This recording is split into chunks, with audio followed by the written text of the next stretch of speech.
సబ్స్టేషన్లు ఉంటాయి, ఒక 20 రిజర్వాయర్లు ఉంటాయి. ఇదంతా కాళేశ్వరం ప్రాజెక్టు కాదట. ఒక 2-3 పిల్లర్లు కుంగిపోయినాయి. ఎన్నిసార్లు కుంగిపోలే? నాగార్జున సార్లు కుంగిపోలేదా? కడెం ప్రాజెక్టు గేట్లు కొట్టుకపోలేదా?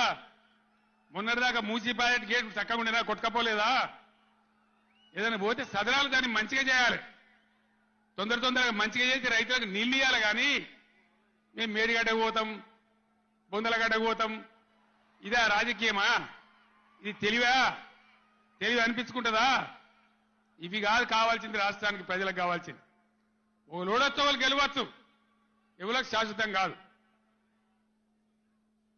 మళ్ళా డబల్ స్పీడ్తో మేము అధికారంలోకి వస్తాం.